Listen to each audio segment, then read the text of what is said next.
I think we say it one more time. Come on, love.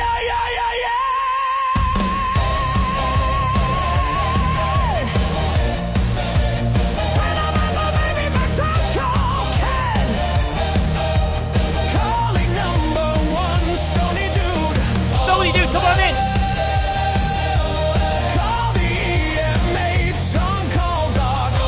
If he ever steps in.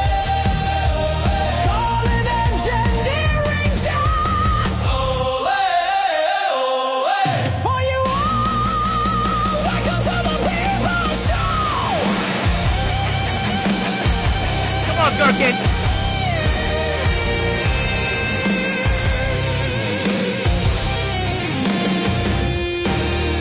Welcome to the People's Show. Welcome to Voice of the Players. Give it to me. Welcome to STFC Briefings.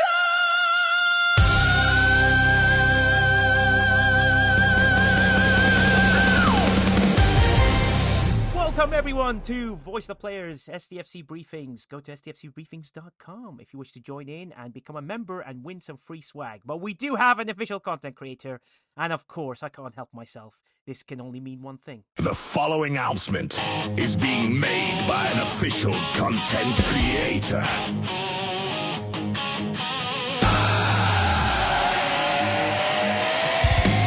Ladies and gentlemen, from somewhere in Austria or another building, he's the undisputed king of the green sheet.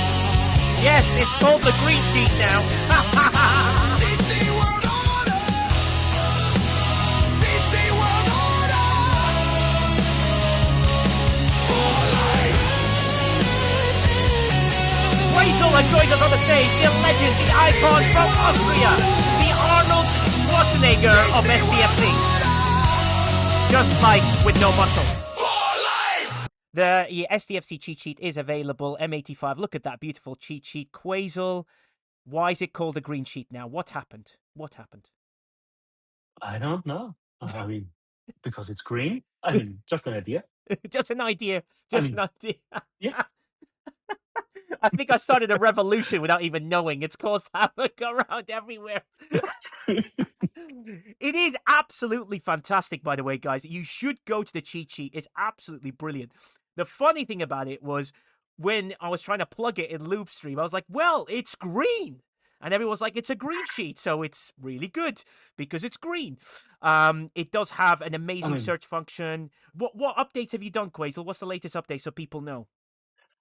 The search has been the latest update, so you can search for forbidden technology or chaos tech or officers like lower tech, upper tech, whatever you want, and then a search term which searches the description. And of course, the most important thing, filtered by target. So you want to know which officers work against outposts, enter it there and see a list, and then you can filter down. Oh, I love that. That is so good. Honestly, that just makes life so much. I wish that was in the game, but that is something that's really beautifully added in. So people do use it. It helps Quasel a lot. It's absolutely fantastic. I really like the use of it. I like the fact it searches that. It's stfc.cc, which is quite funny because, you know, he's the official CC. It's good. It's good when we have an official CC, and he has his own. Well, all CCs have that theme tune. That's anyone that comes on will be that. I brought the same thing to Lube. Jules Verne said to me, "He's like, if you ever play that song with me coming in, I will say only answer yes and no to anything, just so he doesn't get in trouble for anything that he suggests in here." But it's brilliant. But please go to the cheat sheet. It's fantastic to use, especially your lower level alliance members and anyone who wants to understand crewing. It's a terrific thing to do. It helps with a lot of stuff, and I just wish it was in game. So it's great. You can attack anything you want to attack and do anything you want to do. And Chronox said he'll share the burden with Quasel. Poor guy. Exactly. Thank Chronox. I look forward to you wearing one of the Ole Ole Ole STFC Briefings t-shirts soon. We might have to send the CCs one each just to annoy them. that we have some interesting swag. The good news is we do have the Paramount agreement for stuff. So for next month thing, whatever that is, we will have specific limited edition merch available at discounted rates. So if you do wish to keep an eye on that, please do. All the money goes to charity. So you get to vote for the charity you want. If you're a member, even if you're for free member, just go in there. You just need you can put your player name and just some sort of email, and you can join in and you can vote charity. I'm looking for an animal charity for next month. Possibly a UK one, mainly to do with dogs and cats specifically, because I think that would be lovely. I want a shirt, please, Sleepy Queen. Yeah, please do go there and join for free for an entry. Subscribe to YouTube for free for an entry, and of course, if you wish to spend some money, all the money every single Oh month. no. Every single month, Quasel, every single month, every announcement of it, there's a progress bar that will appear. Every single penny goes to charity. Not one thing stays with STFC briefings at all. Yeah, there's loads of I shirts. just got distracted per Chronox, sorry. Yeah. Because he made an announcement, kinda. There is a thing, maybe tomorrow. Look out for it on his page. Ah, You yes, of might be course. very happy. Oh, well, let's have a look at ST. Which one's Chronox's one? Oh, he's the one in the Yeah, uh, tomorrow. I mean, maybe. maybe tomorrow. Okay, maybe tomorrow. Yeah. There's a clue. Just remember that they're also doing some cash Twitch giveaway tomorrow. I think between a few streamers at 7 o'clock UTC, so if people can join them and support those CCs, that'd be amazing. Look at me, Quasel. I always promote everyone else. It's always the best way to do it. Mhm. So, anyways, we did do a private server voice the players, and I'm going to tag onto this because I've got to do a summary that goes into everywhere. One of the main aspects is the Alliance Tournament issue that happened. What happened was obviously it sounded to me like they were adding something in. It caused the havoc. Obviously, field training appeared, so let's assume that that is the situation. And the number one thing that you need to be aware of is they've looked into it. The comp chess is fantastic. I think it's absolutely brilliant, very generous. I also believe that they will look and there's literally one alliance that's got the issue and no one else. There's one single alliance that has a major issue with the promotion relegation thing. So they're going to look into that specific alliance, but everything else seems to have stabilized. You've got a really good amount. Also, the thing we wanted to happen has happened. Now the temporary stuff is in there for one more month, which means the actual thing is available and it's there, which means we can turn it on and off. Now that's in there, I told you this is the hard part. Getting them to code something is the hardest part. Now we can push to try and make it permanent. So I ask you kindly to go to all Discords, to go everywhere and keep asking for them to be made permanent in a very constructive, a very nice way. That's the most important thing. Yes, Ascendancy. I love the idea of that. We all want the housing systems option. It was something that was in a roadmap for 2025, and more than likely will be hopefully in 2026, as per the GM Connor's announcement. He says that they're moving stuff to the 2026 on some of the things that they can do and work with it really well. So that is the most amazing. We've been demoted, Nigel, when we shouldn't have. Grumpy A, please do message me, DM me all the details regarding that. And I will have that sorted very quickly. I have someone who's actually looking directly into it. I will send them that detail further because they will know the person that's dealing with it directly, and they will hopefully push that through. So Grumpy A, just DM me. I'll look for it. I always respond. As Quasel realizes, I respond to everything because that's the way to do it. He has got through a clone too. It's not only me. He can't be only one person. That's impossible. Well, I do try. I do try with that. So, also, I have an update with regards to the Alliance tournaments, which I can read out. So they are limited in this run, but they will.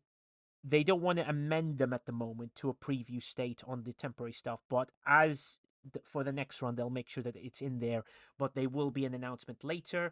Also, if you haven't spent your money in the Ferengi store, there should be an announcement coming soon, which will open the store for a further day. So to help people, because there was a little UI issue where people couldn't click on things very close to reset. That is something that's going to get updated. 2 massive updates there, which are really, really important to realize. So that'll be amazing. And they've obviously extended the Alliance Tournament Store for an extra day. It's open again, Karasatach. One day I'm going to be able to pronounce your name, Karasatach. I think tell me if I'm not putting enough spit behind it. Satach, but like Bach, but more like Mozart rather than Bach. That's how I speak to Quasar. It's like Hazel. That's how I pronounce it. Got a question. How are we going to get You will get there. Oh yeah. Slim's got a great question. Got a question. How are we going to get the elite outpost directors now that PP is over? Very good question, sir. So, Well, yeah. Well, I mean, there's nothing that we nice can. official news. No. I don't have any official news. The only thing that I was told, and which I do believe will change, but I will tell you anyway what I was told because this is officially I can be told, is that like the Wave Defense Battle Pass, the same sort of setup is what you're going to get with the Outpost Battle Pass, so that you get, directives and of both kinds and so on and so forth like that. They do know Dog Holiday. There's something different, so stay tuned for what that is, and we will see how that works for everyone else. And it's not money only, Lum, but that's the way currently Slim on how it's supposed to operate. It's within the battle pass, like the Wave Defense battle pass, which makes sense. Ascendancy says, are we getting overflows for these BPs, by the way? So, Ascendancy, great question. Lube, who's been terrific, I'm going to give him credit for this. Lube has been amazing and pushing for this. His suggestion is, now that there's so many treasuries and with loads of battle passes, there is a chance now to maybe look at how many desealing rods we're getting, either double them by spread them between a few battle passes or so on and so forth, so that every battle pass gives you an overflow of them. That's been a suggestion by him. It's been supported by a few people, so hopefully that will go in, and that'll be something that is really requested. That'll be great. And McShiz says, yeah, eventually we'll get more types of outposts for that pass. Well, here's hoping. That sounds good. Yeah, exactly. That's what we're hoping for. E11. We're hoping to that they will increase the desealing rods, because that we really do need a few more desealing rods to help people open multiple treasuries and see how that works. And also, Does this mean? yeah, go on, Archie. Does this mean? Does this mean that they're going to be selling like half versions of the desealing rods, like a $25 pack or a $50 pack for some people? I have no idea. It's currently in suggestion phase, so it's the beginning, and that'll be something that we just need to look at a little bit more carefully. But while we have one of the legends, Yeah, but that might.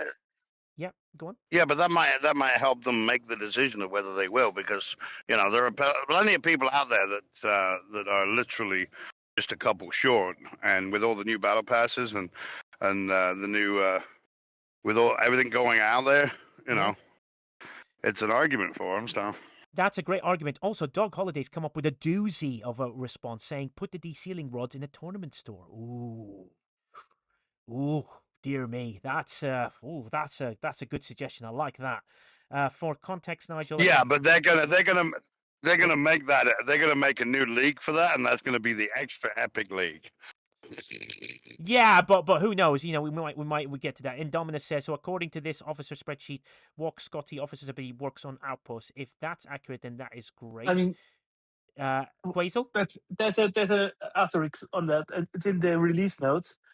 He works on the outpost itself, but not on the hostiles. But we currently have in the tool no distinguish between outposts and the retaliation hostiles. Same applies to Jordi. Yeah. So Scotty, Jordi, and Armada Pillager are all done in the same way. So they work against the outpost itself. So if you're after the credits, then use him, but it won't help against the hostiles. And I have no idea how to properly integrate it, because creating another category just for 2 officers feels like overkill. Yeah. But if anybody has an idea, I'm open for it. Amazing. Well, Quasel's there for any ideas for doing that. as well. And George, yes, Rare Hazard Particle and the Alliance Tournament Store is definitely something that we are definitely pushing for to be put on the list. The Land Shark has said his idea was to give half the rods in the purchase pack, so you buy two get one free type of thing. Another great suggestion. Whatever they do with rods, they just need to provide ability, just an ability to get more, because people would like to get more. I know you could just buy the $100 pack, but it'd be amazing if you can just buy it in bits. And I think more people would be like, "Oh, I really like this treasury. I'll put an extra, 25 quid towards it, or $50 towards it, and so on and so forth." I missed that. Well, But here's a yeah, question for you. yeah, All go on. right. What about if they replace the metaphasics for the ceiling rod in some packs? Not all packs, just some packs. Yeah, well, the multiphasics, I think, will need to be there, but maybe in the multiphasics they can create a desealing rod section. That would be something that would be quite Maybe. interesting. Yeah, maybe. Just there's loads of ideas there, so hopefully, if they're listening, they can do that. Sniper, you wanted to jump in, buddy. What would you like to say? No, I was just going to add to the ceiling rod Yeah, aspect because I know at all the recent treasuries. I mean, I've even been to the point where I've been literally a handful of the broken ceiling rods short of being able to like do a full turn in, and it's quite annoying because it's either right now you have the $100 pack that you may only need a few broken deceiling rods for, right? So you have no other option. yeah, So you either get the full $100 pack, which has a 4,000, or you have to wait till the next time you can get it, right? And so with all these different choices, 3, 4 per month, you have to sometimes make a lot of different choices, and you may have to, and it may be that players are more interested in like, okay, well, I thought I might not want this one, but I have enough that if I buy a $20 pack, I can use my free to play ones or the ones I got through battle passes plus this $20 pack to get this one. All right, I'll pick up this one as well. yeah. Right? Whereas maybe they on a different one they're like, "Oh, this is really good value for me. I'm going to buy the $100 pack for it." So, having these different options and even whether it's multiphasics or smaller packs, I think as we're getting more and more treasuries, having more sourcing and more flexibility and options would be a good thing. Yeah, exactly. I completely agree, and I think you bring up good points with regards to that as well, because I think what we're trying to tell the team at STFC is that people are willing to spend little bits and bobs on things. So if you provide options of like, a 25, a $20, a $50, and 75 and 100, the people are more reluctant to go. Might go. Do you know what? For an extra $20, I can get this treasury because it's really good, or rather than waiting or not or making a decision, or it's $100 is becoming too much of $100 thing. And I'm hoping that they'll listen to this and go, okay, if we provide more options that way, people will buy more. And yes, okay, you might say that there is a cost efficiency benefit. In other words, the $100 is way better. You get way more resources, but you might just want to buy the $20 one now because it's available. Yes, Ark. Yeah, but you see, the thing is, right, is that if they're listening right now, you've got people that are in good jobs. I mean, really good jobs, high value jobs, right? People that have a lot of money. They're telling them how to make money, right? Yeah. Obviously, yeah, it's more beneficial to buy the $100 pack, but there are a Yes. lot of people that can't afford that. Yeah. True. That's true. And So also, at the end of the day, even if they're selling like a quarter for a $25 pack or even a $5 pack, right? Just for yes. like 1,000 of them or 500 of them, right? They're still making money off of this. People that can't spend that won't spend a large amount of money, they're just going to turn around. Well, I'll miss this treasury and go to the next one. So they're losing revenue by doing it like by not listening to people like this. Yeah, true, Sorry, Ark. No, I I ran. agree. I agree. No, no, that's correct. And also, Ark, just to bring up a point you've always suggested because now we're putting this out on YouTube, and they are listening, hopefully, to some of it. Is one of the things you requested, Ark, which I think should be in the game. It's in other Scopely games as well. Is an ability to gift a battle pass or to gift something to an alliance member of some sort. So if someone wishes to buy something with a promo code or so on and so forth, that would be amazing to do. So just so you guys aware, that is something that's been requested, and I hope you listen and provide an ability for people to buy something. So someone might want to treat someone to a battle pass 1 month, the $20 one, $100 one, whatever. It allows more options and people can spread the love between their alliance members. Cruzito says there's an easy quick fix to ensure they exist in all battle passes. Cruzito is correct. I hope they add these healing rods to all battle passes, and that would really work. One of the greatest free-to-play converted to paid games of all time is Heartsome, and their number one purchase item was a 99 pence. Well, that tells you something, doesn't Ender Sword? Is absolutely right. Being able to give things would help me a lot as the Admiral of my alliance. It gives me a way to incentivize participation in the event by handing out rewards to top performance. Another superb suggestion there by Zax, who's also part of the private server. Flossie says, I made the argument to another CC, and he feels like a lot of people buying smaller packs wouldn't bringing money anywhere near as the mega whales do with loads of big packs. I don't know, but it's all convinced. At least, look, there's two sides to the story. I still think if they provide that option, I think it's a good thing. That solves it. And Cruzito says by putting in passes, that it solves both problems by keeping the price point low. Superb suggestion there by Cruzito again. Inworlder, Admiral Inworlder comes in with an absolute doozy, and he says a gift button in the web store would be highly used. And then, ladies and gentlemen, we do have Lube, who is an official content creator, which means one thing. Lube? The following announcement is being made by an official content creator. From somewhere in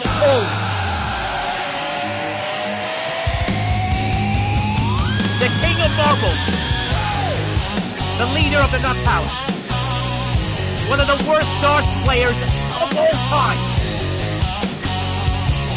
and the leader and the singer of Chandelier by Acapella. He is an official content creator, but he's only in the chat for life. Lube is here.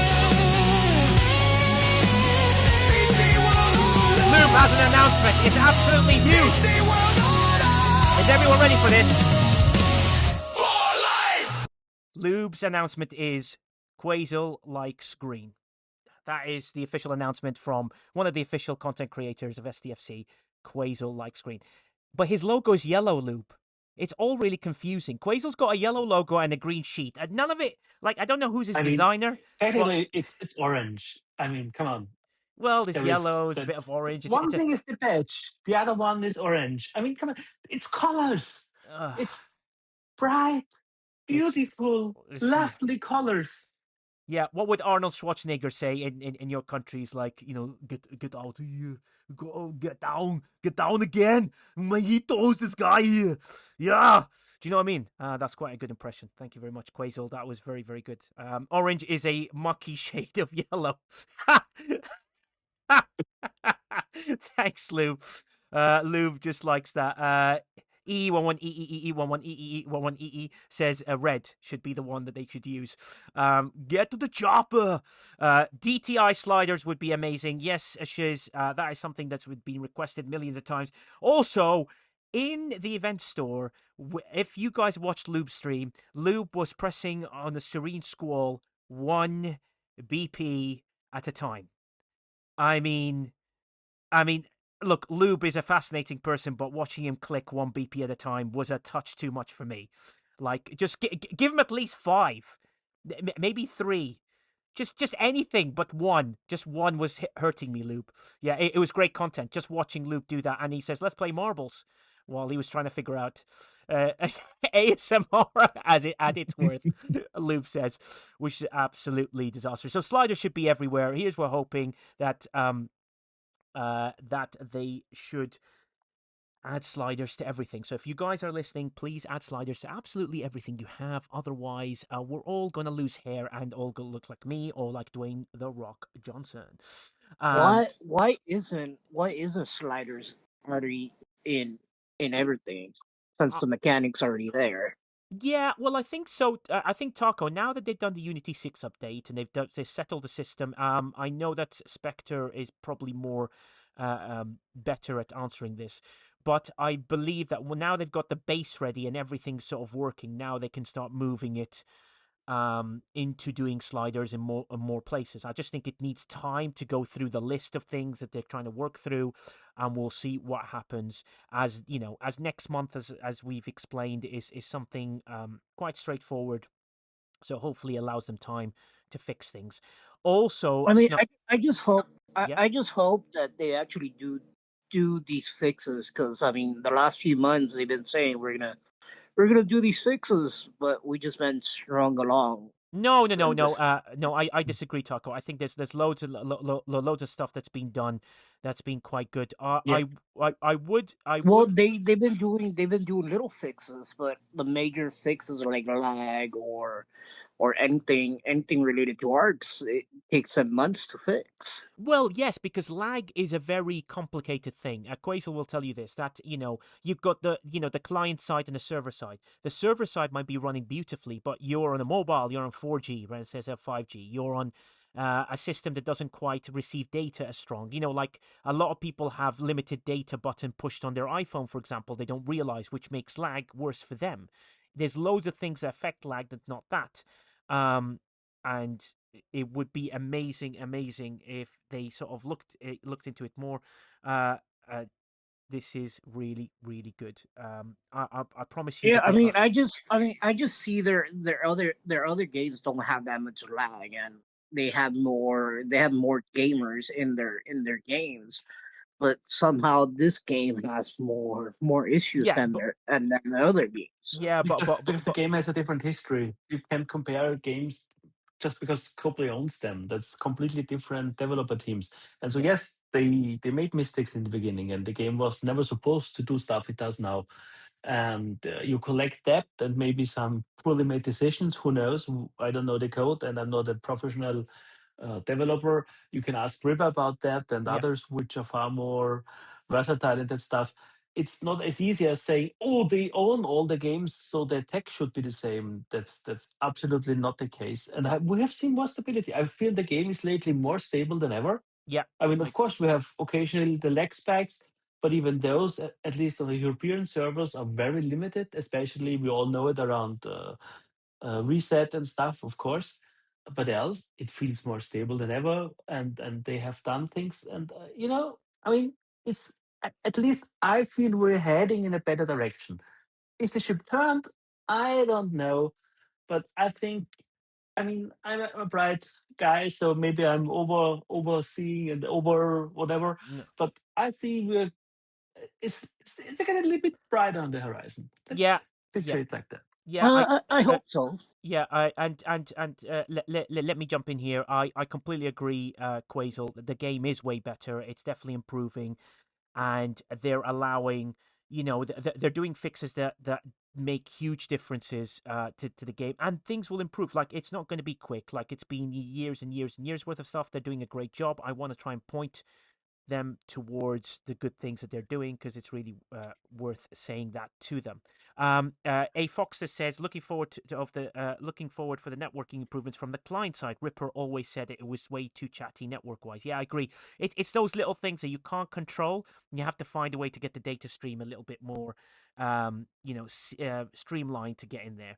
Niall Ruin says, can say with 100% confident the game is 99.9% more stable for me. I have not had a single crash on loading screen since they did the fix for that one. Yeah, absolutely correct. So there are things that are good. So let's talk about good things. It'd be nice to.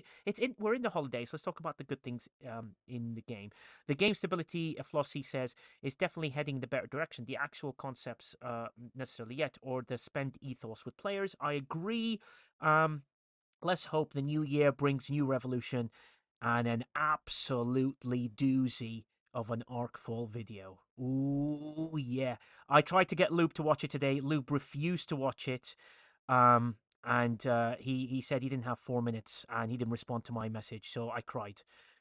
Lube has yet affected me again. He is, he's my sister from another mister, and is the is the person that I like to go to have a look at these things. Admiral Elwood says magenta tiles of death have never been addressed even after years of requests. Yeah, but that's a loading issue from one side, so they'll do that. Snack Attack says, hope they fix the lemon, aka the Dauntless.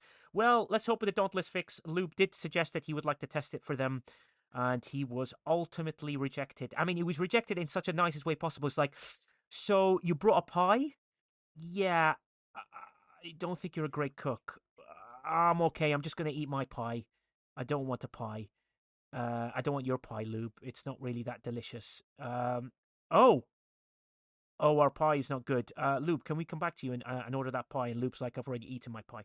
So let's hope that they fix that too. And Sal, that fix will probably affect the Kishara as well. Oh, Nigel, how did they increase hostile cap again? We raised to them a while ago. Yeah, I think they should look into it. They either make or automated hostiles not counted towards the hostile count. That's my suggestion that I think they should do. Or you increase the hostile cap yet again by another 500 to match all the passive sort of gameplay. Because if you leave, like Transit is a good example. If you leave your 3 ships out to hit the 2 ships out and the mining, and you leave your Reliant out, and you leave everything out, you'll get to 2,500 very quickly. Yeah, very, very easily. So hopefully they'll look into that to do so. Aries says, I volunteered to watch the ARC video. Aries, yeah, but unfortunately, NDA people only, and I don't trust Quasel. So Ascendancy, Augment Trajan stuff and run out within 4 hours. Also, Quasel, I don't know. I hope you're a fan of those videos. I've done so much filming, and now I've used all the footage. I'm now going, oh dear God, I hope I know what's coming soon, so that I can film more stuff. So I need to go to Bridge Command and organize another 4 days there, which is great because that cost me a fortune last time. The attacking McShiz comes up with a very good comment. The attacking hostiles shouldn't count. All it takes is what already shows in the log and put it in the condition of combat, not started by a player. Absolutely beautiful suggestion. World class in that. In fact, McShiz, I'm going to put that into the summary for the voice of the players. That's really superb. In World, says, no, magenta tiles is not a loading issue. It can be fixed in an afternoon by replacing the art asset with the PNG instead of a GIF chroma keyed through magenta. Admiral Inworlder with a world-class response. Look at that. Hey, guys, there's a free advice here. Lum, Nigel's flying us all to Bridge Command. Lum, if you're here, you're more than welcome. Same with Sandra. I'm sure the ARC video will be excellent. Well, Sandra, I don't know. We will see what happens with that. The main thing is I know a lot of CCs have spoken about next month in various ways. I would like people to have just an open mind with regarding to it and a positive outlook. And I promise you, and this is not a plug in the podcast, you don't have to listen to it, but I'd love you if you continue listening to it. It does explain very specifically why you need to look at it slightly differently to everything else. And I'm sure once you listen to it, it will give you the idea of why it's actually a good thing rather than a bad thing.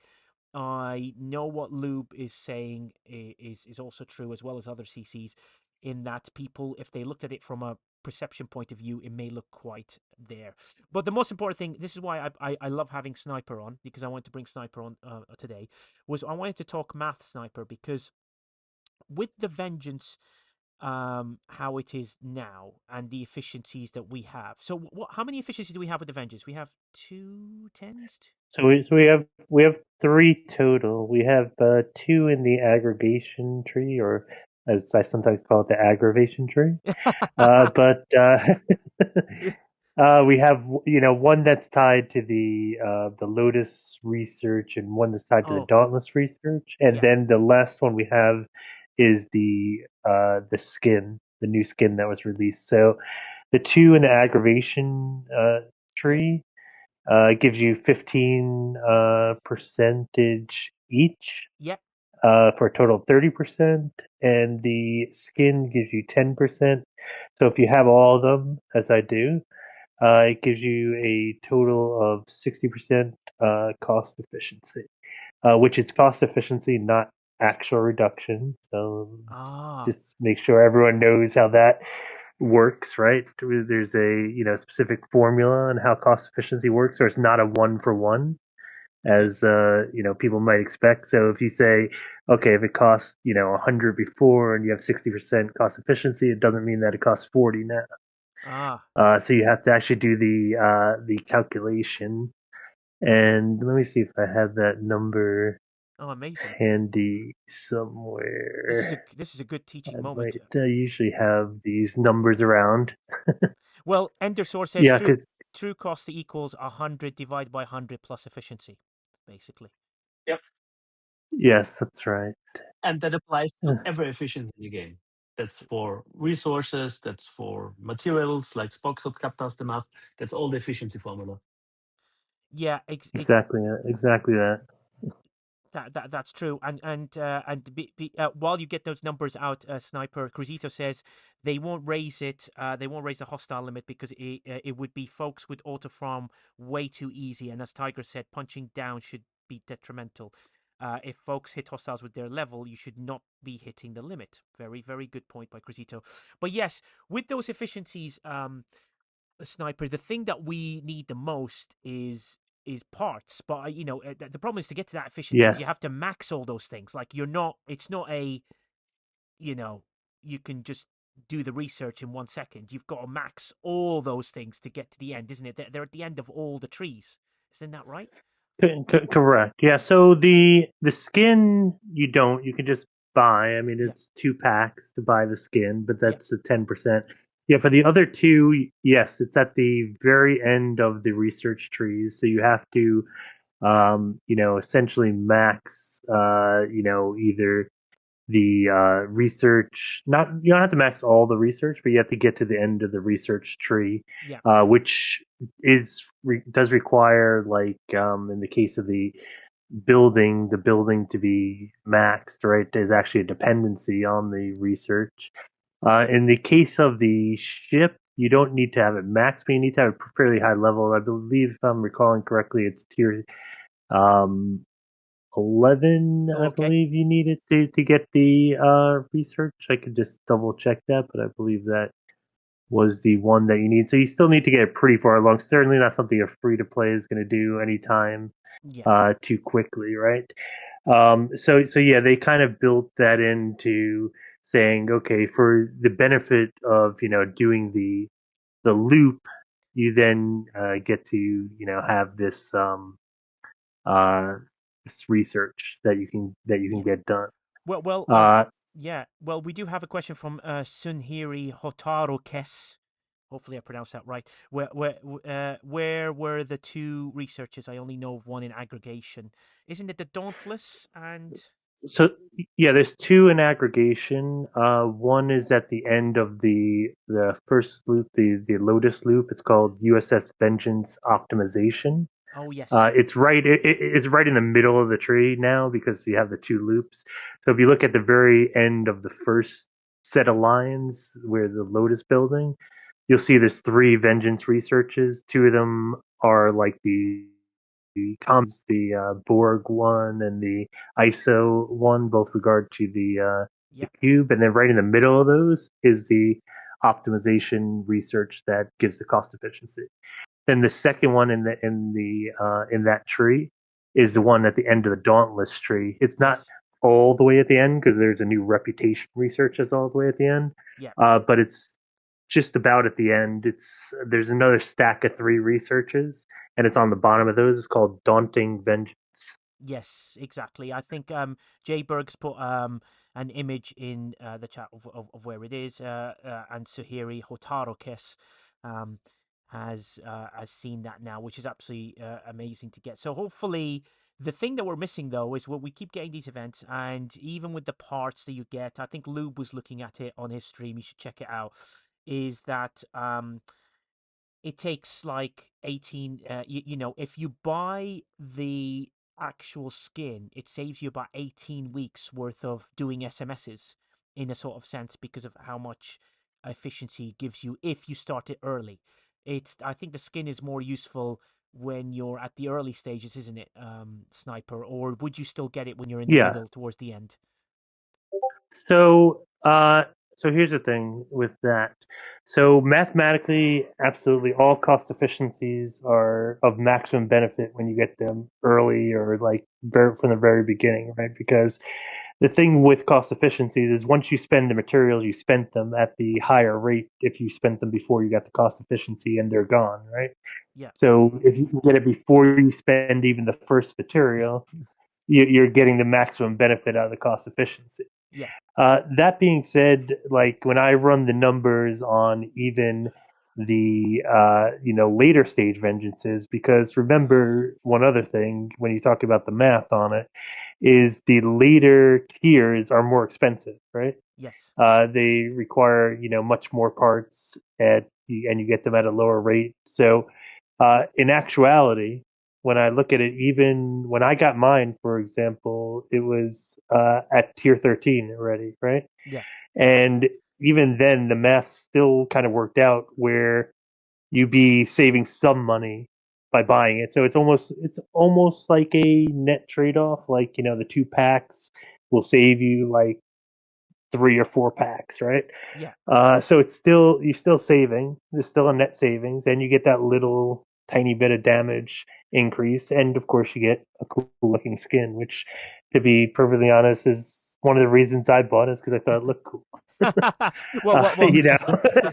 well, well, that's a good thing to see. I mean, Ender Sword says end result is basically if you have all of them, and I think it's 40% efficiency. So things cost 100. 100 divided by 40 equals 71.42% cost, which is a very good number for people to be aware of for the Vengeance, because the Vengeance is going to be a ship people are going to start chasing now, and hopefully more and more are unlocking it as they get through the events.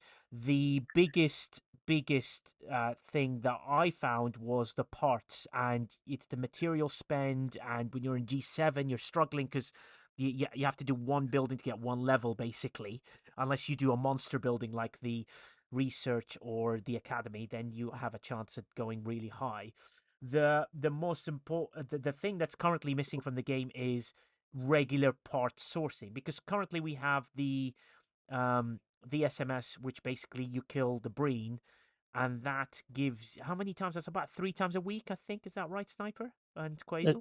It's 3 times a week. Yeah, it's called the Cold Directive, right? And Yeah, it's 3 times a week, usually. It sometimes yeah, is a little questionable whether it's going to run, but usually they run it 3 days a week, spread out like so every third day functionally, right? I think it's, if I recall, Tuesday, Thursdays, yeah, and Sundays they run yeah, it.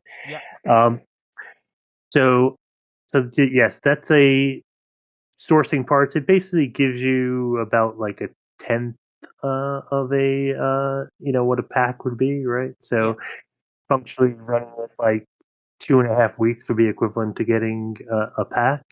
yeah, If you do all the events, you also do have the event for the arena, yes, which happens on Friday. That only has unfortunately one milestone in it. yeah, So that doesn't give you as much parts as the cold directive. So yeah. I think it gives you like about half. 740. Yeah, 740, something like that. Yeah. 700. And the problem is now, I hope that they will, in whatever things that they do next, that they create some sort of part sourcing for the Vengeance, but also part sourcing that's a little bit generous, because I don't even think like the arena one 742, I think it is, or something like that. I looked at it. Oh, 704. It was really like low, and I was like, oh god. So that's once a week. So Yeah. we kind of need Yeah. part sourcing. I Yeah. ideally think we should have the arena one. Ideally, especially if they want to encourage more arena. I know they created like an SMS for the arenas and things. I think they really, depending on what they're going to do with the Vengeance ultimately and what part sourcing is going to be. Yeah. But if they're going to continue for the next month or next couple of months with the arenas being one of the sources of it, I really think they should add additional milestones to that, Yes. to allow not only for more part sourcing, but encourage more participation, right? Because, I mean, really, you only need 5 kills in the arena with the Vengeance for that particular part sourcing. And I feel like most people, if they're going to participate in the arena, they're going to try and get more than 5 kills. You can get 5 kills probably in one match or a couple of matches, depending obviously on where you are at Yes. building your vengeance and what matchups you get and things like that. But I feel if they made it so you had like 4 milestones and up to 20 kills, right? Yes. And but you got more total parts. Like so, instead of what were you saying? You get 700 parts at your level because obviously it depends whether you're using common parts, rare parts or epic parts, which Yeah. are also come into play. So that's why people get different amounts. But whatever the milestone is for the one milestone, if Yeah. you had 4 milestones with that same amount, and each of them was 5 additional kills, so you got 20 total kills, and you got essentially 4 times the parts that you get now. Yeah. I think that would be something that would help encourage Well, things a bit. Well, here's a question I've got for you, and I'm asking this question specifically: is the arena one? So you get to 740. Let's say it's something like that, which is very very low. If you Yeah, had that event every single day, let's say you had arena every single day, and you had an event that basically you had to kill one hostile one day every single day, and you get that many parts, is that enough? If you get it every single day, so if you get it 7 days a week, so that's seven. Let's call it 750 times 7. Is that does that make you yeah, go, oh cool? That's not too bad. That's 49. Yeah, that's not too bad. What do you think, Sniper? If you yeah. had every day, Yeah, I mean, I think that helps. I mean, it's still, ultimately like a drop in the bucket compared to, what you ultimately need. Like, I think if you looked at some of the sheets that were worked out by the CCs, you need about, from the current free to play sourcing, you need about 7 years to max the oh vengeance. god, Yep. So even Correct. even even if you multiply the amount that you get, significantly, it would still take quite a bit of time, right?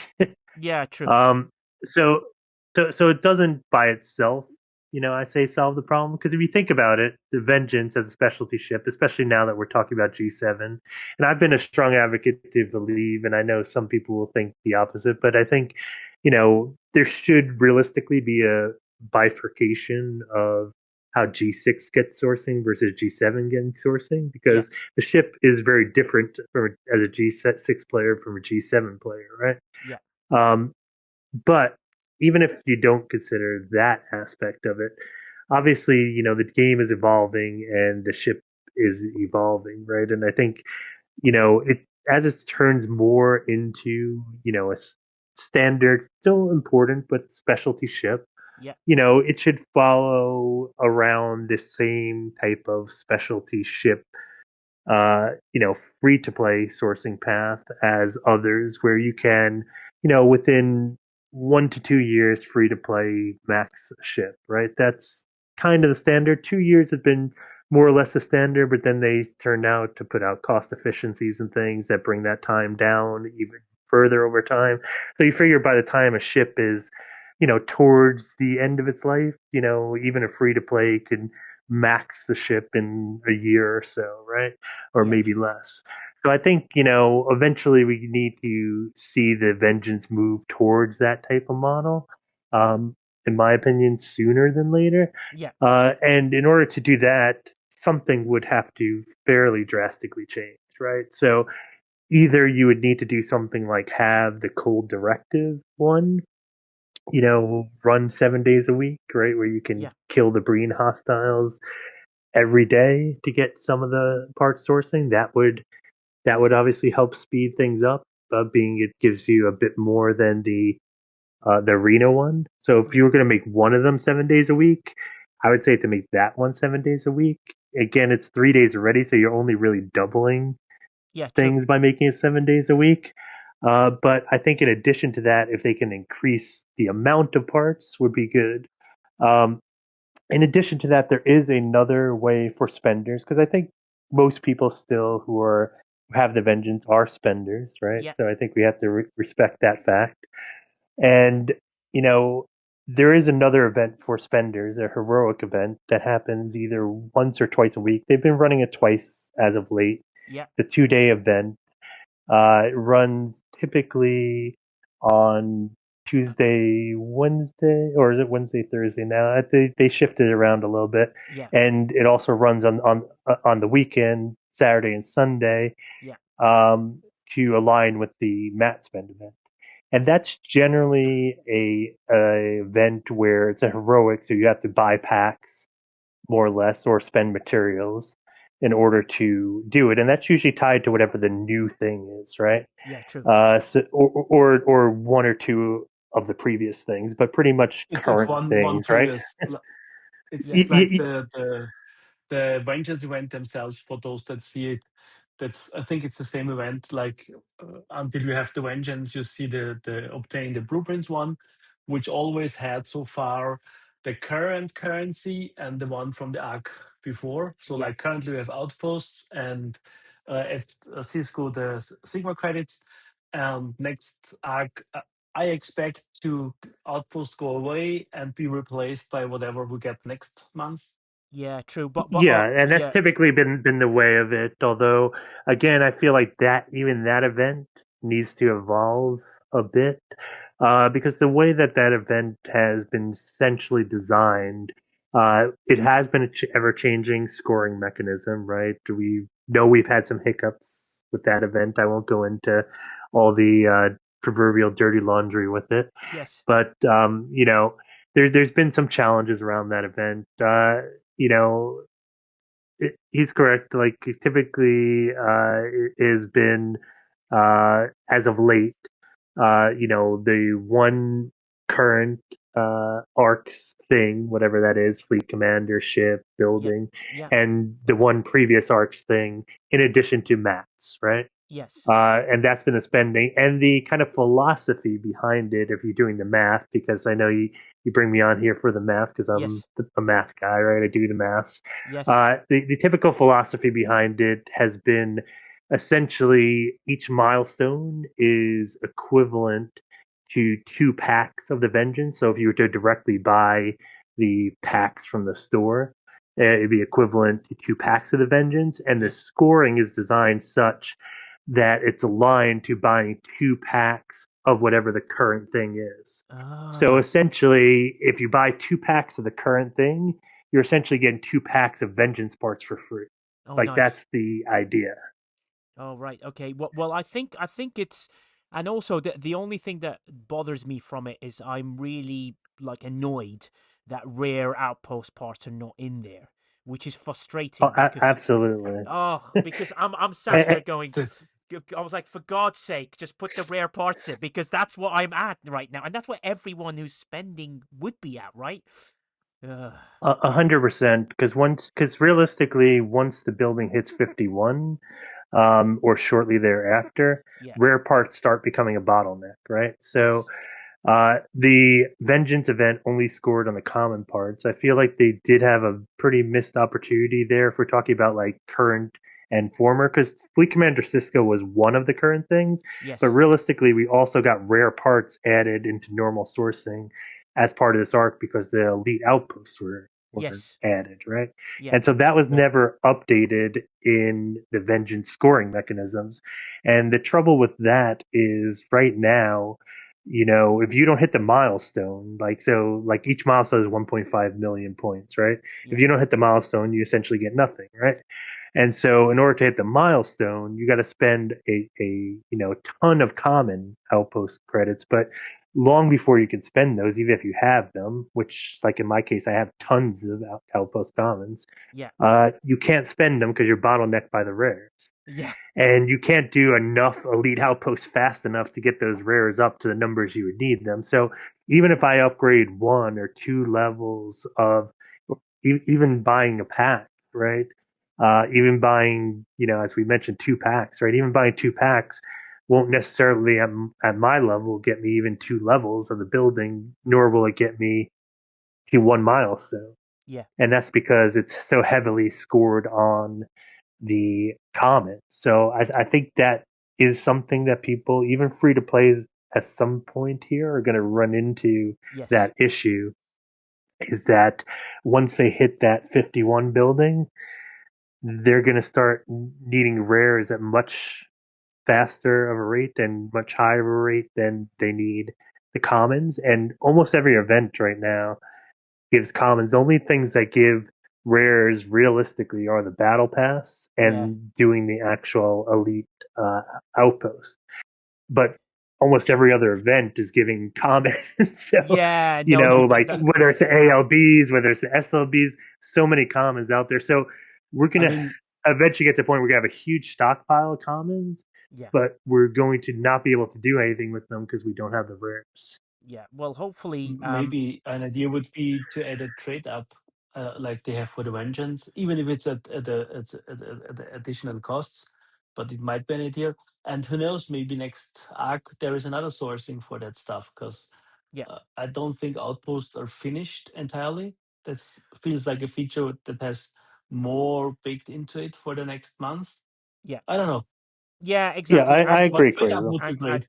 and also just things will always improve. They always get better and better. So since outposts be made permanent, more things will obviously improve, like with any loop. So your fingers crossed that there will be more rare cores sourcing in the next arc. Potts, I wanted to read Potts' comment because yeah, a huge respect for Potts in what he says. And he says any efficiency is best before you spend anything. But most ships work that the last tier or two is just as much as the previous tier combined. So if savings is 18 weeks, you got it before building anything. Then if you get the skim before you do the last one or two tiers of the savings, that would be about 9 weeks of saving at that point. You're getting still 50% of savings even if you wait the last two tiers. Very well respected Potts by saying that. I'm going to get to the chat and get a few of these questions answered. Spectre, so basically, Spectre, you may think that it's punishing free to play at the moment, but I think the Vengeance hopefully will get better and better. Well, we saw sourcing improve. Everything started improving month by month, except that 1 month of chaos where they decided to make the SMS really expensive again. Yeah, and George makes a very good point as well. I have enough comments from Outpost 53 to 63, but now rare is a problem. Yeah, but that's where elites come in, and hopefully, the elites will get better, or there'll be better sourcing, or maybe more directives, or better sourcing of rare parts in the next coming months. So keep an eye on that. It's how they build arcs anyway. It's something we've been used to the whole time. People are like, oh, but I Yeah. want it all now. I'm like, no. Efficiencies will come. Something will get better. Something will get easier, and then you'll get more and more sourcing with everything that comes into it. Shelby says, made that suggestion You'll earlier that get to the yeah, made that suggestion earlier you'll that this get to arc for the the search ship OCC and stuff like building that.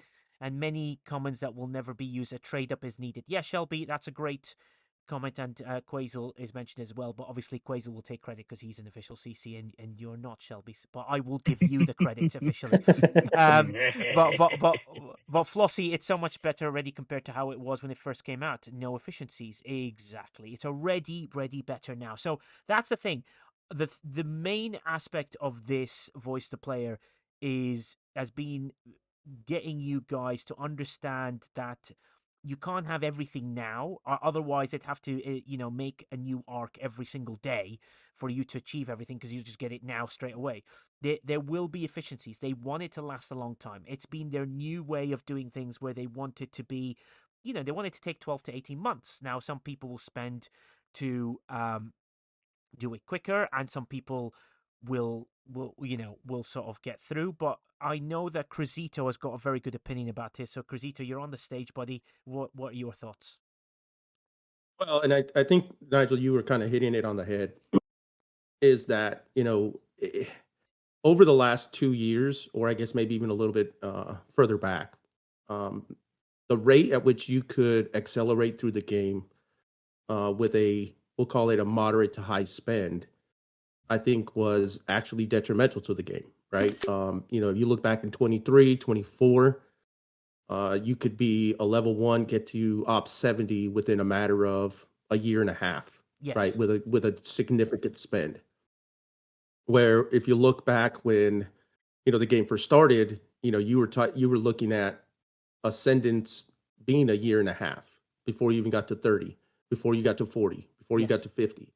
And so I think in an effort for them to try to make the money that they wanted to early on, they opened up the floodgates of being able to spend like crazy. And what they found was that there were people that were willing to spend, right? Yes. Which was good, but that also meant that they couldn't keep up with that content. And I think what you're looking at now, specifically, especially in G7, the Vengeance was the first indication to me that, yep, if you want it, we're going to go ahead and let you spend there. You're going to mortgage the house for it, but we're going to allow you to do it. If you're not willing to do that, then it's going to be a slow drip, roughly 12 to 18 months, almost even upwards of 2 years before you're going to get that shit maxed. And I think, if I'm hearing or reading the tea leaves right, from what you've been at least expressing to us and what some of the other, CCs like Lube and what Rev and them are saying is, this is the new model. The model is it's going to be 18 months free to play for arcs, not for arcs, but for loops, for generations, for those kind of things. It's going to be an 18-month period. And for those of us that may have been able to get through a generation within a year, okay, they're going to let us do it, but it's going to cost a lot and lots of money. And unfortunately, that I think that's the new model.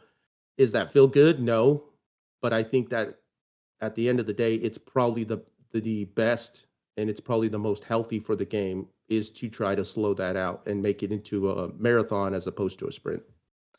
Yeah, I absolutely agree. I think that's a good point. But also remember that we have to create paths for the free to play. I think the reason this is quite important information that I want everyone to understand is that it's what's great about the free to play players is because they are, let's say 10 ups behind or wherever, is that they can keep an eye and see the mistakes we make as players to spend and push for things and things where efficiencies can improve. And I think things can only improve when you can do that. I think I would like to see the first free to play player to get the vengeance. I like to see the first free to play player to get as far as they can, or even like a minimalist spender. Because if you think about it, Crisito, now I think that if people started getting free to play the Vengeance by May next year, is it would I think it's June, May or June. It would mean in 1 year a free to play path has been created for a legendary ship, which it should take the time it does to get because you've got to win, you know, SLBs, ALBs, XSLBs, SSLBs, RLBs, God knows what, just to try and defeat them. And I think this information is vital for the free to plays to understand this, because the thing that I'm trying to avoid, which has been documented to me to me, which hurts me a lot, because the voice of players is supposed to be for the players, and I've just been told that it feels like it's just a paying studio for players, is that I want people to understand that the reason we're doing discussions like this or debates like this is so people can see the mistakes and the paths they can lead to get there. So the thing that I'm going to put in the summary is um is that we need to find a better free to play path for the vengeance so that more people can achieve it, especially where we're getting more and more people free to play getting to 71. James Bondida does it quite well. And Sal even says 1 year to acquire, not 1 year for the path. Yeah, exactly. 1 year to acquire. Sorry, 1 year to acquire to the ship. Yes, Sniper. I know you want So to jump in. Nigel, Yeah. yeah, if I may, because I want to, provide a little bit of, kind of counterpoint to what Cruzito just said. Yeah. Um, obviously, and I totally, agree with the perspective and a little bit of why they're doing it. But I don't necessarily agree with it in completeness, because I think there's more than two categories of players, right? And I think we're oversimplifying it by saying there's simply, big spenders or, huge whale spenders and free to play. Like, that's not the two categories of players. There's players all within the spectrum between that, right? Yes. Meaning there's players that spend a little bit per month on like a battle pass and maybe a pack. There's players who spend hundreds a month. There's players just spend thousands a month, right? And they're not only, hey, the mega whale who's going to pay the price of a house to get to 80 tomorrow, Yeah. and the free to play, right? Those aren't the only two categories. And I think the problem is Scopely in some way is treating it like there is those two categories by, making things cost the way that they are as of late, this new model, because the challenge is before there was a pretty big difference between free to play and, let's say, a mid spender, but there wasn't necessarily all that huge a difference between a mid spender and a whale. Granted, a whale got things day one, right? Generally, like as soon as it came out, they had a max like same day, right? Yeah. I remember seeing people with like a max ship the same day the specialty ship was released, right? So yes, they get it a little bit faster, and then maybe the mid spenders get it in a month, 2 months, 3 months, 4 months, right? Uh, get that same thing to max, not in a year or 2 years or whatever, as the free to play. I think the thing is, interestingly, in my opinion, I know some may disagree. I think Scopely's actually done a lot better for free to play players as of lately. You see things being available for free to play day one, right? Yeah. Maybe it takes a long time to acquire it, but Yeah. you know what the source, the free to play sourcing is day one, right? Even if it takes 100 days or whatever it takes to get it.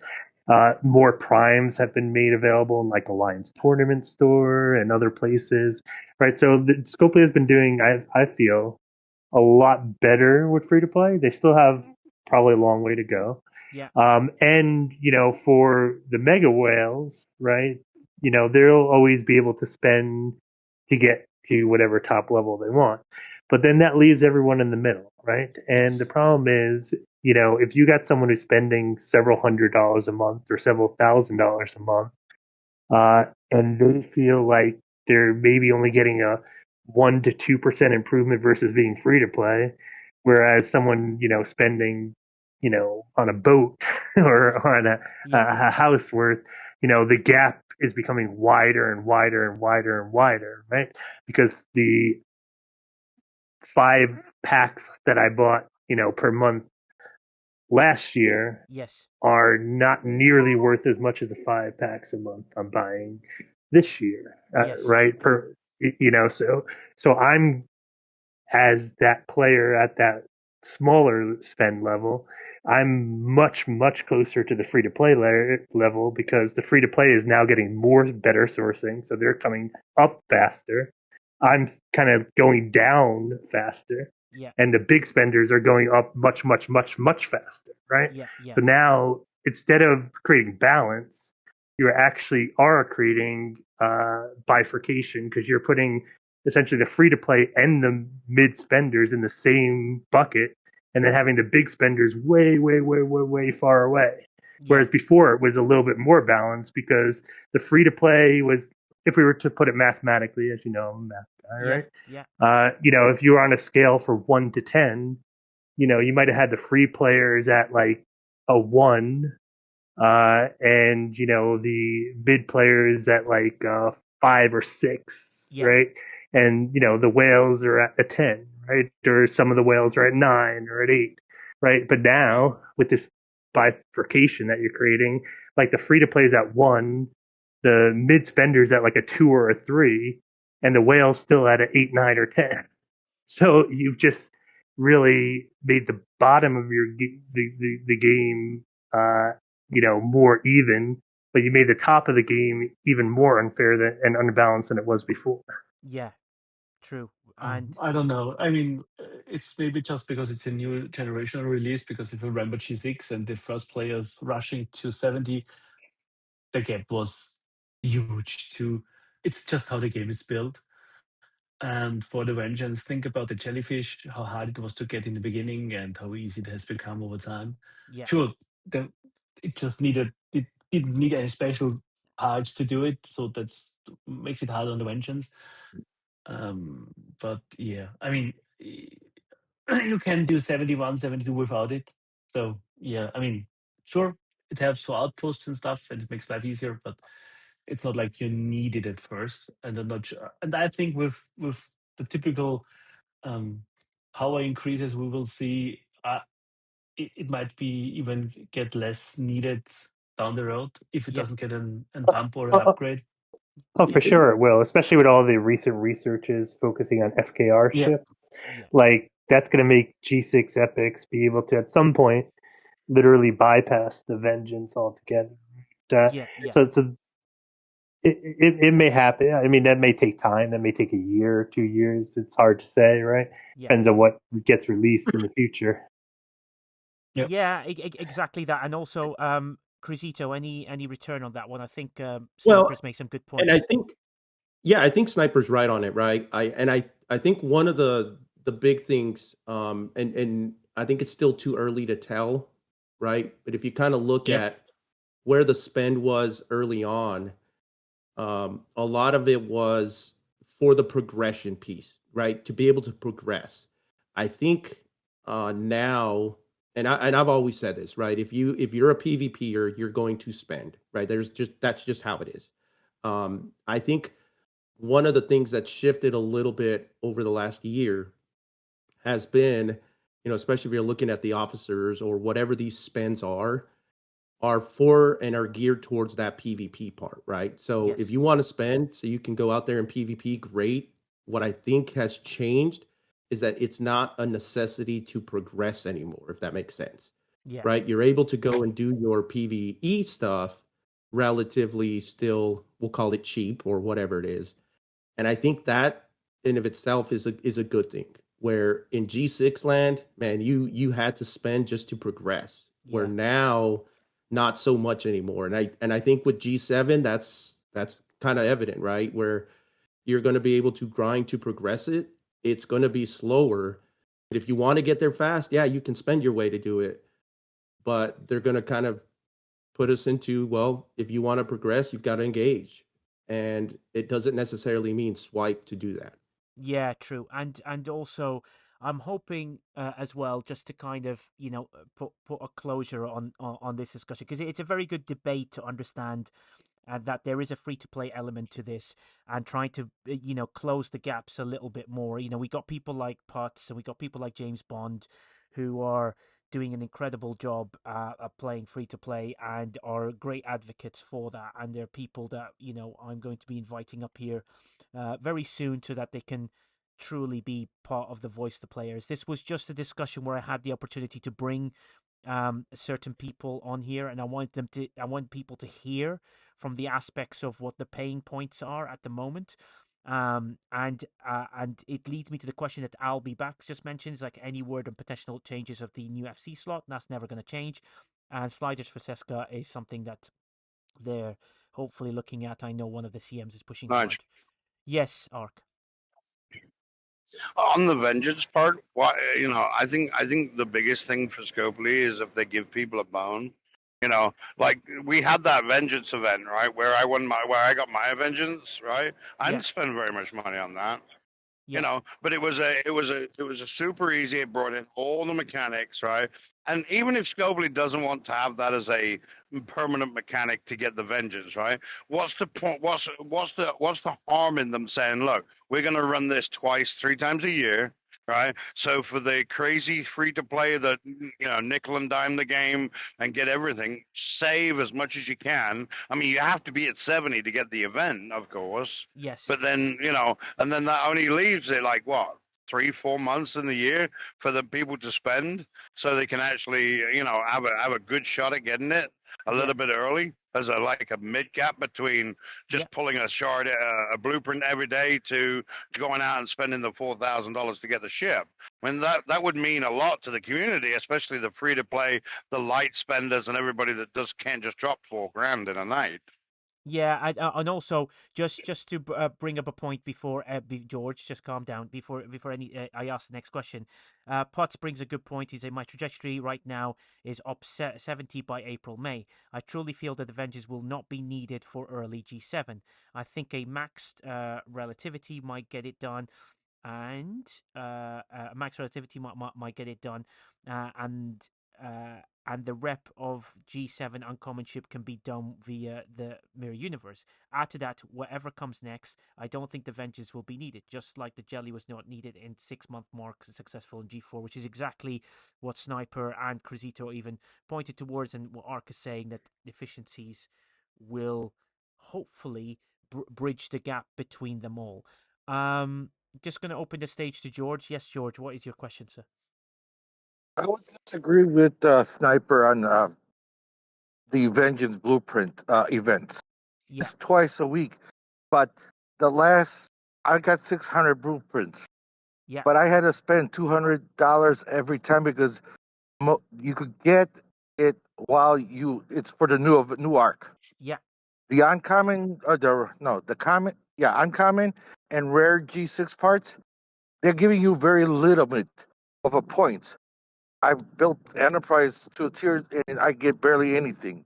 I could do like 50 blueprints event, but you still have to buy a lot. They're asking like right now yeah. was post and the CS command upgrade. Yeah, true. Now, look. I think everything will change. Every arc will make things easier. Every arc will bring things better. I just need, you say this now, and we say we add this and we add that, but you don't know what they're going to add and what they're going to do and how they're going to achieve it. So I would, lovely point, nicely brought together.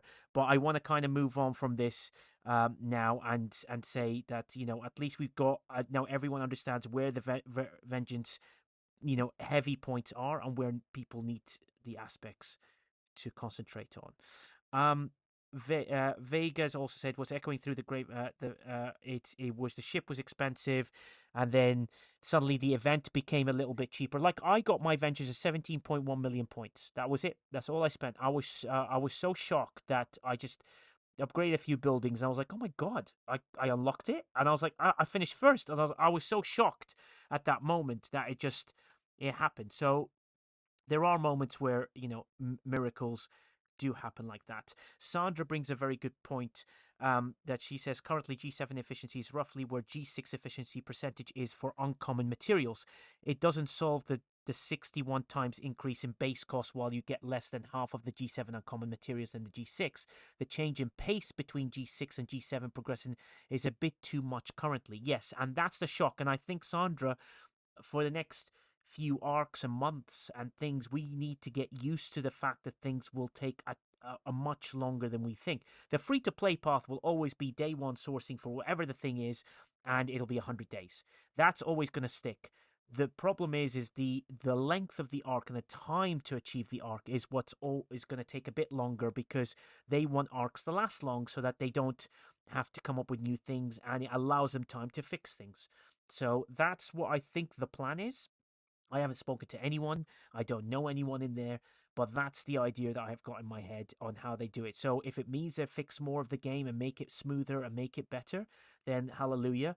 And if it means they'll listen to feedback and adjust a few things to rebalance a few bits, great. Because, for example, the multiphasics upgrade for G7 is not enough.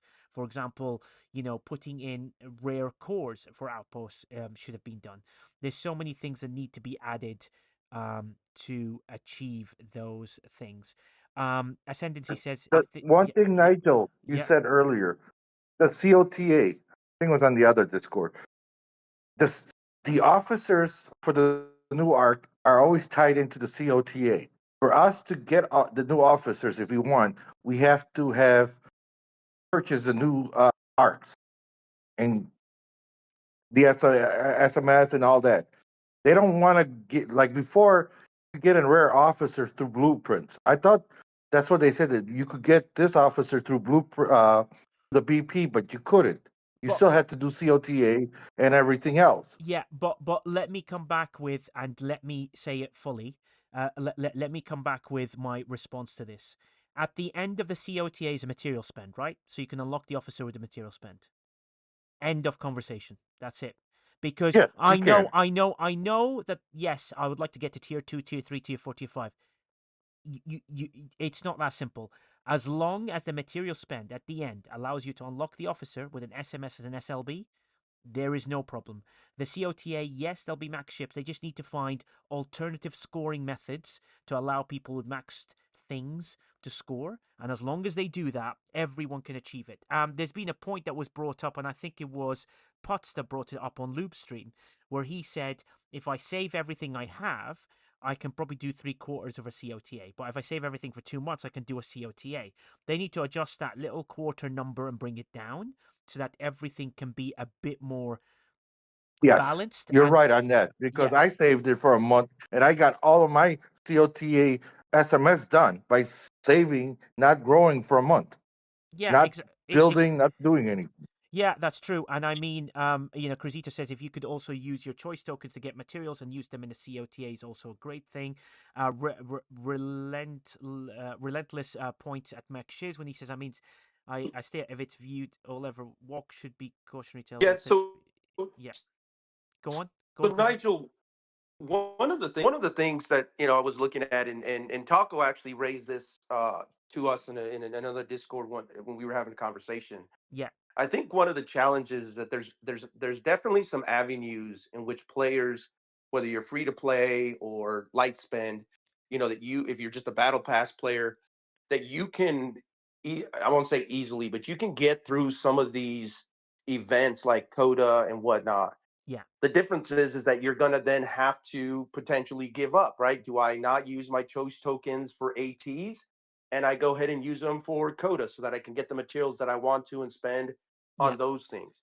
And I think though there are definitely a lot of different avenues if you play it right. I think unfortunately, and like what we typically want to do, right, is we want to be able to do everything Yes, and not have to make the choices. And unfortunately, and is that that's not specific. unfortunately for Scopely, right? Scopely's going to say, look, you're going to have to make choices on things. And we don't like hearing that. We want obviously more to have more, but there are Well, definitely some ways. It's just you got to be creative on it. yeah, Over. well, I agree, Crisito, and also that brings me to my critical point at the beginning, which I said that people are going to have to, completionists are going to struggle. Completionists must understand what completing is, and completing might mean something different to you than it used to mean previously. And as long as you understand it in that way, you're going to enjoy the next part of things that are going to come.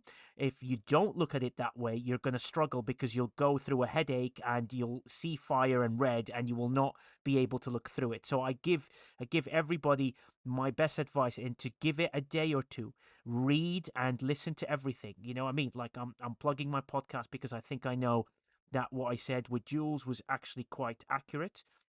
It allows you to understand what completing means, and you will be able, and that's something that they're trying to do that. But also brings me up to Indominus Prime's point where he says COTA encourages players to hoard. I thought Scopely wants to discourage players from hoarding. Well, they do, but then Putz comes back with, yeah, they made all generations fast, maybe too fast, and so the pace of G7 is shockingly slow, especially when players for the past 18 months have experienced a steady acceleration. G7, my guess, feels like hitting a brick wall, even though the math shows it can be done in 2 years or less. That's the point that Potts brings up that says, okay, well, in the free to play world, you've made us speed up. And look, the mid ops range is fantastic. Like, you can get through it. You get 4 ships really quickly. You've got great sourcing. You've got superb officers. Everything's coming to you from the wazoo. But then if you go too fast and you hit that brick wall at G6, then to G7, you'll go, oh my God, what happened here? I'm not progressing and enjoying it as fast as I can. And maybe the enjoyment is the speed of how fast you progress. And now that's something that you get to. And the monocle comes up with a good point as well, Crisito, before you jump in. As a former spender, I can attest that COTA is very doable as a free to play. The G6 efficiencies are such that I'll blow through all of G6 in 6 to 7 in G6 6 to 7 months. Yes, Crisito. Yeah, I was just going to kind of echo that. Yeah, Putz kind of laid it out pretty clear, right? Where I know a couple of players that jumped into my alliance that they were used to the I can get through a generation within 12 months, and anything longer than that was no thank you. I don't want to be here. I'm just not going to play. yeah, And I so they hit that 70, that G7 realm, realized what it was going to take, and when we mapped it out, said, yeah, I mean, unless you're going to again mortgage. or you're going to, spend significantly, it's going to be probably at least a 12 to 18 month journey just to get to through G7, and a lot of players, rolled out. And Yeah. I think, again, it's not a bad thing, because at least then that means you can. I think to some extent it's going to maybe bridge the free to play path and Yes. the spenders, because of the time frame that it's going to get there. Right, it's not going to be that holy crap, I got to spend a ton to get up there. Because if you look at, I mean, we've got, what I was just looking, I think we have 275s, Yeah. and roughly, what is that, one, two, three, four, five, 674s, maybe another 774s. Yeah. And if you look at this time when G6 launched, there was a significantly a lot more players that were already in their mid 60s by this point Yeah. when G6 launched. So I think it's And that's working. a good thing. Yeah, it is. It is a good thing. They're Yeah, it is. clustering. They're clustering everyone together, Cruzito and Quasel. The reason is that they want, and also Yeah. it makes it easier for them to then design things around those areas a lot better, and the events become a less, mathematical in the sort of spreading. So I understand what they're doing, and I think that actually we need to just change our mindset. When you get to G7, your mind has got to change from I can just achieve this, do this, speed that fast. And now I need to think of it as a long haul. Right, okay, today I'm going to approach this one. Mad Hatter brought up a very good point. He says, I planned strategically for the last COTA, knowing I wouldn't be able to max out the weekend SMS. So some people will go, actually, I've got loads of artifacts I want to upgrade. Lube on the other day had all these artifacts he has to upgrade. He's like, I'm planning for my next month's COTA. And that's how he's approaching it. Now, that's a strategist style. The thing is, there's loads of playing styles, and this is one of them. And I applaud people like Putz and James Bondada, who basically are approaching in the free to play way and do the maths and the efficiencies and try and get there as far as they can. But it shows that it's doable. That means it's not impossible, and that's the important thing. A Fox, this brings a very good point, Sniper. Before you jump in, the way the game was set up the last 5 to 6 years, it is mainly completionists who have stayed in the game. So transitioning these players to the new way of playing, pick what you value, needs to be done carefully. I agree completely. Yes, Sniper. Yeah, so 2 points. One on the completionist thing, and I'll speak as myself as a completionist. Yes. Right? It is kind of painful, but I have really learned to adjust that somewhat. Right? I mean, there are certain events that I've actually skipped. Right? Yep. Not often, still, but I do skip an event here and there, and it doesn't hurt as much as it feels like it's gonna hurt. Yeah. Exactly. It's the end of the world. This event is going away at reset, and I haven't completed it. What am I Yeah. going to do, right? Yeah. And you do get over it, right? You do get over it, and you have to sometimes make choices on events, and it's fine. I think it makes sense. In fact, I would prefer having more events than I just choose what I want to, get involved in, right? I Yes. know some people are Yeah. like, oh, there's too many events, right? Uh, Personally, I think more events are better than less events, and you don't have to do it just because it's there. Yeah. Although I'd say Yep. they should be doable, right? If you wanted to do them, so there has to be Yeah. balance with that. The other comment I wanted to make is in regards to the progression with Yeah. G7, and one thing that I think, at least in my mentality, where it's been a little bit more challenging, and not just like the general cost or the slowness, but I think the kind of getting started piece has felt a bit different than previous generations, Yeah. because I was here for the beginning of G6, right, as well, Yeah. very early adopter, and if you think about it, there's two things that kind of make you feel, well, maybe even three things that kind of make you feel like you're officially have some difference between one grade and the other, right? Like, makes you feel like you started that grade, Yeah. and that's, kind of getting the minor, getting the first ship of that grade, and maybe being able to do some grade specific research, right? Yes. And if you look at those three things, they're all pretty far away for your average, especially non-big spender Yeah, going into G7, right? Whereas in G6, they took a little bit of work, but they didn't feel that far away, right? yeah, Like, meaning, I recall getting a Selkie, like, and seeing a bunch of people in G6 with Selkies, like, practically day one, right? Like, everyone was mining, G6 or the G6 miner. And now it, people, I mean, even, well, we can debate whether it's worth getting the G7 miner at all, but, yeah, it takes a lot, right? Both from a reputation perspective, from a getting to the levels perspective, getting the Sigma credits perspective. It's quite takes quite a lot time or expense or both, right? yes, But the interesting thing is with that, the G6 miners seem to do pretty well on G7. Like, I have three G6 miners. yeah, I'm able to complete my dailies without too much of an issue, right?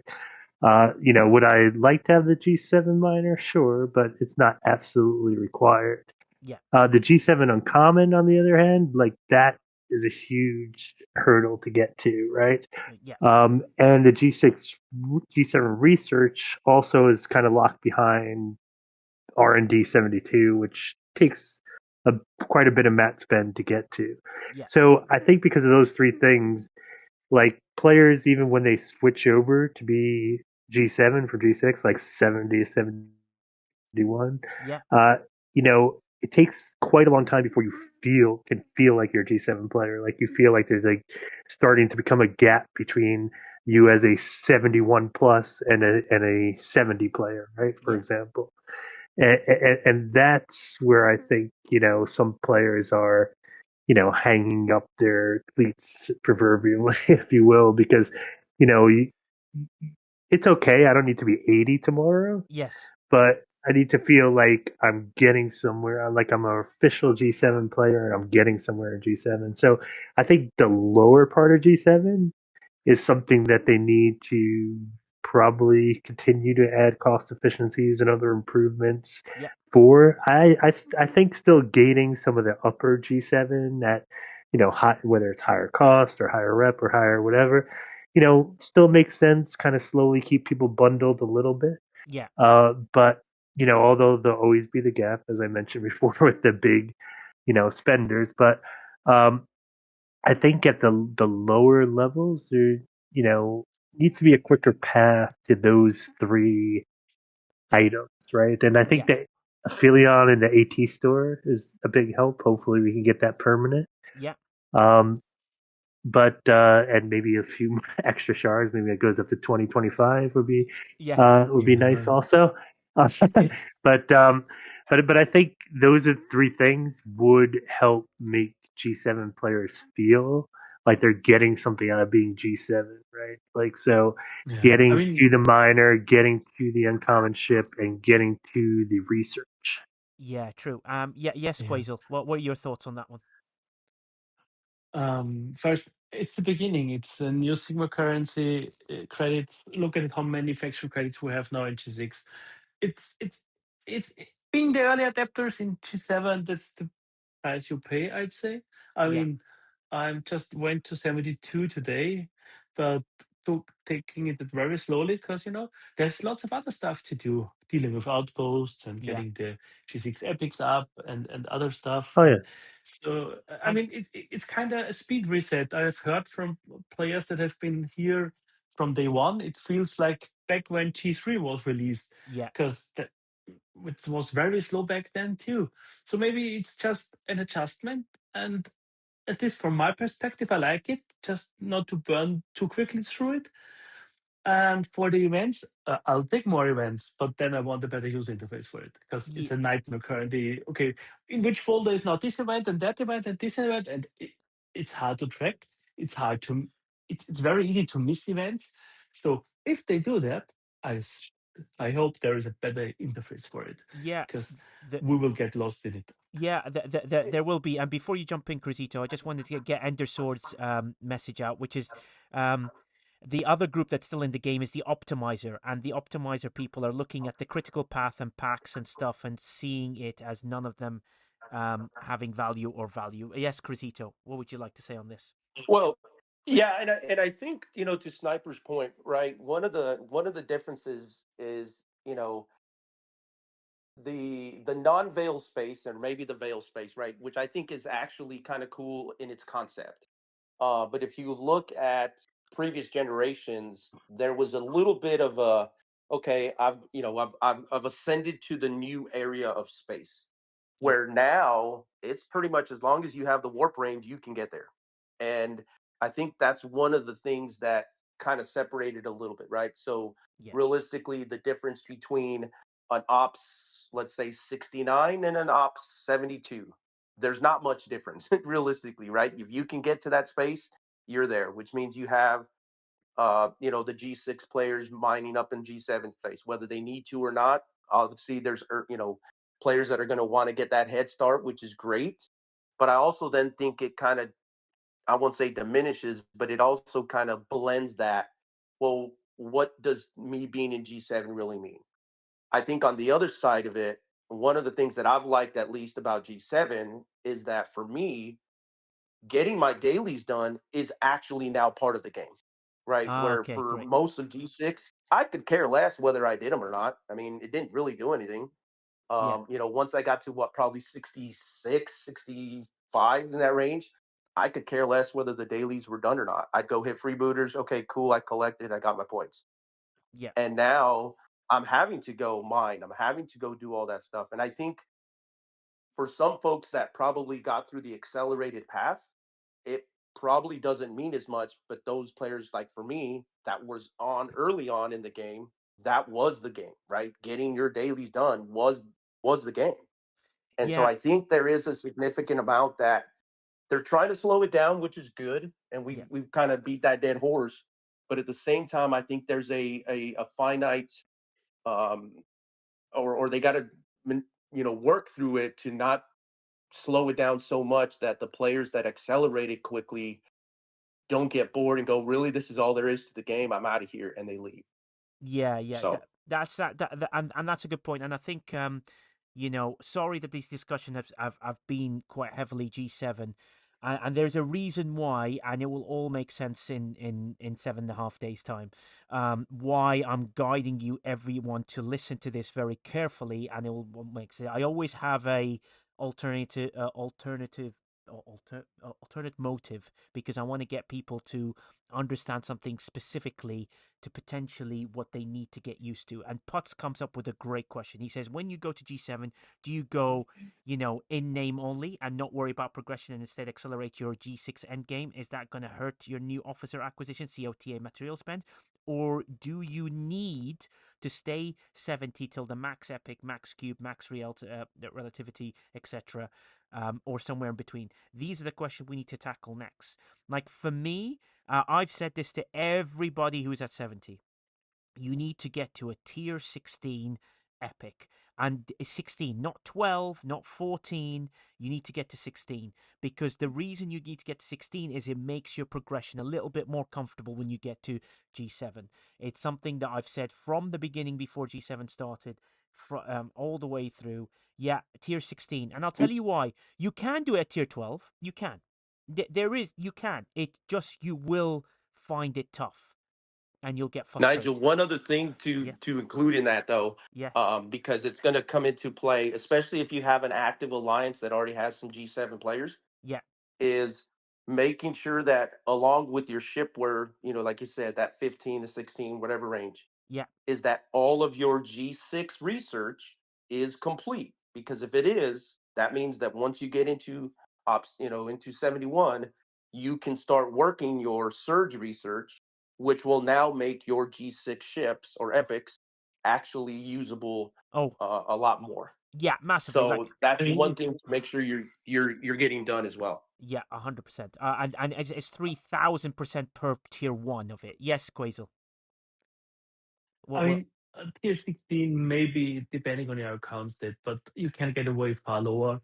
And don't forget, if you prepare for it a little bit. So now, if I would be in this G6 journey now, I'd save on loyalty tokens, the 7 and 30-day chests, because those will give you a very big boost once you're getting into G7. And then you can catch up on a lot of stuff.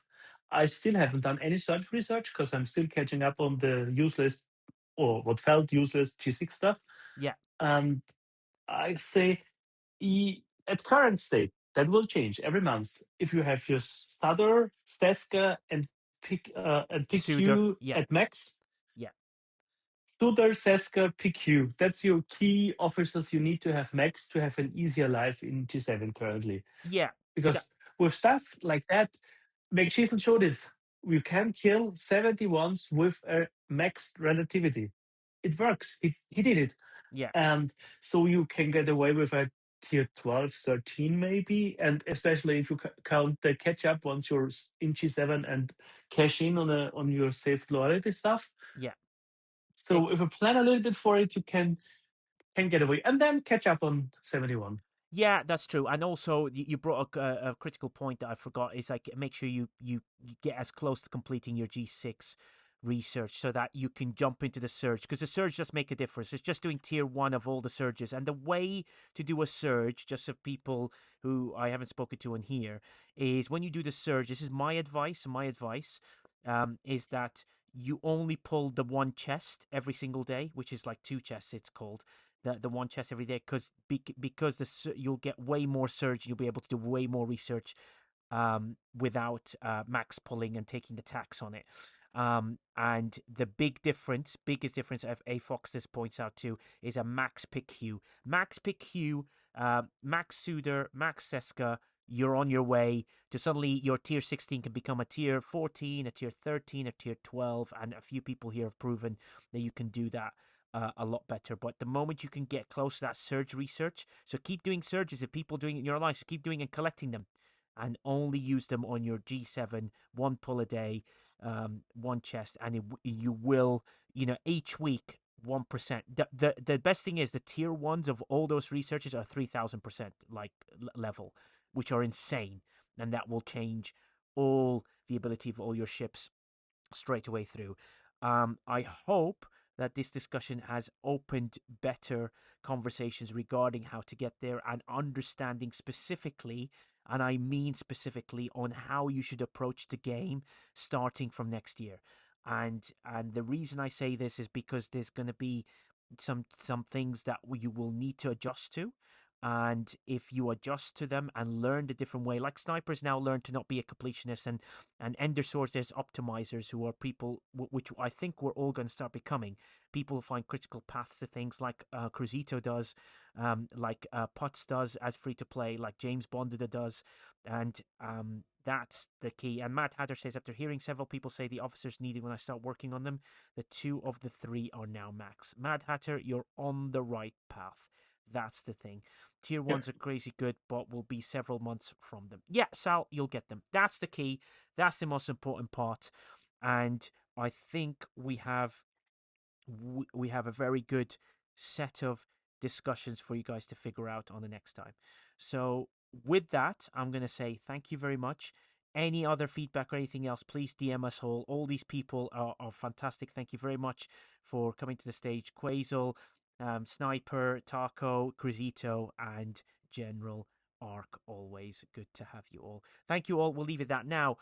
www.stfcbriefings.com. I really want to give some free swag next month. I'll do an early month and I'll do a late month. You also get to vote on which charity goes into. I will put a poll up on that channel on the 1st of January, and then you'll be able to vote on where you want the money to go. That's all memberships, all profits go straight there. Wish to do anything further, pick up some great swag and some official things. And with that, I say thank you very much and goodbye from all. And until next time, see you later.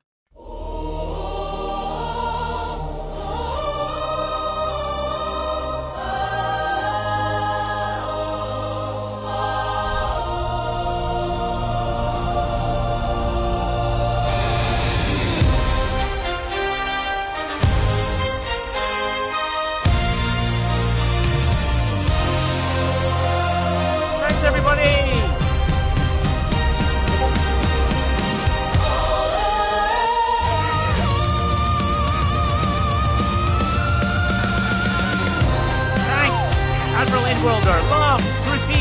Sal, Naira, Vega, Relentless, Maractago, Maxiz, Quazel, Vager, Admiral Inwalder, you're absolutely superb.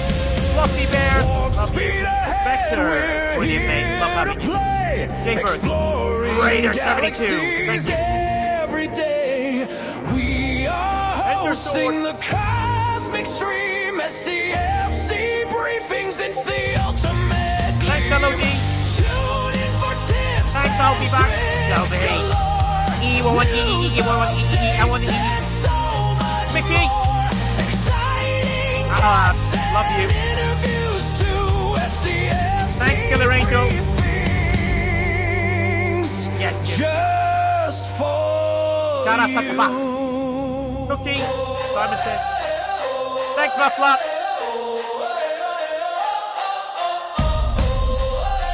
Thanks, Sandra.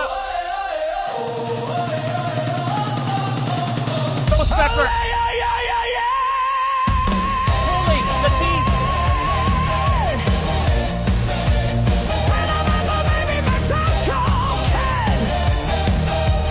Calling number one stony dude.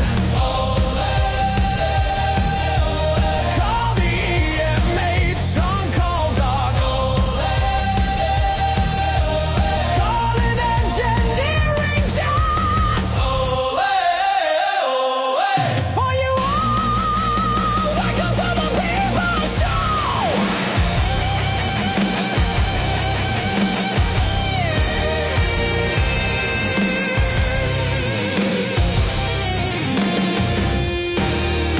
Welcome to the People's Show. Welcome to Voice of the Players. Give it to me. Welcome to STFC